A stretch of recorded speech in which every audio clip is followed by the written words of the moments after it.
Hey, I'm PH and welcome to Good Bible Knowledge with PhD.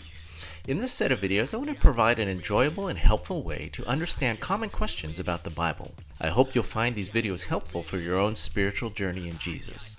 Let's get started. Why did Moses have to go to Midian? One day Moses went out to observe the Israelites in slavery, and there he saw an Egyptian beating one of his own people.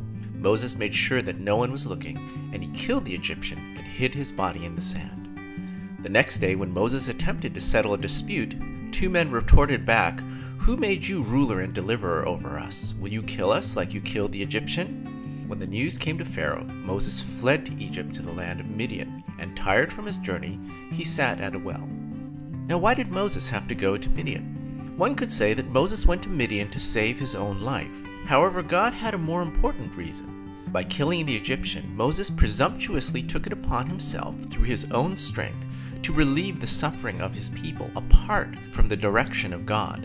It was not yet time for Moses to deliver his people from slavery.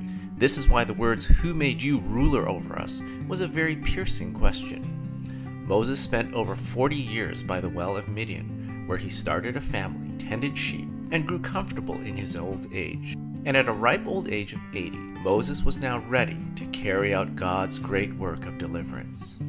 While Moses was tending his sheep at the mountain of God, an angel of the Lord appeared in a burning bush.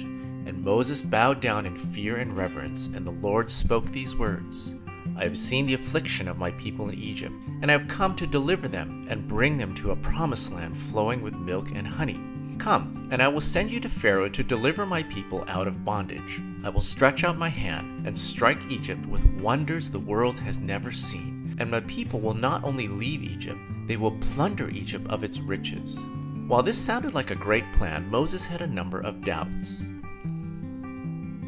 Yet despite all of God's assurances, Moses asked God to send someone else.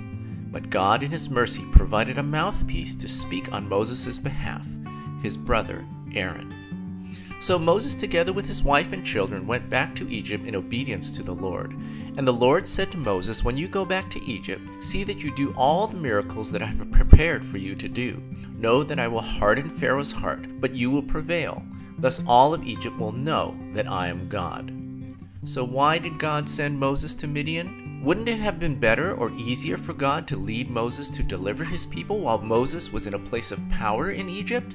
Moses would play a key role in God's plan of deliverance, but not as a gifted champion, but as a humble servant. During his 40 years in Midian, Moses went from a brash, impulsive young man to a broken and humble servant. And in this, God would show that it would not be Moses' strength and ability. It would not even be his great faith that would deliver the people out of bondage. It would be the power of God alone. In the Exodus, God would bring about a great deliverance through his humble, chosen servant, in order that the world may know that God is the true God of the universe.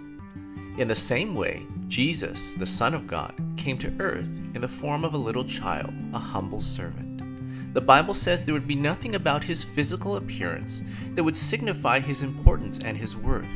And yet God would give his Son to die on the cross in order to display God's greatest work of deliverance, the resurrection from the dead, in order to show that God is the only true God of the universe. Stay tuned for more on the life of Moses in Good Bible Knowledge. We'll see you next time.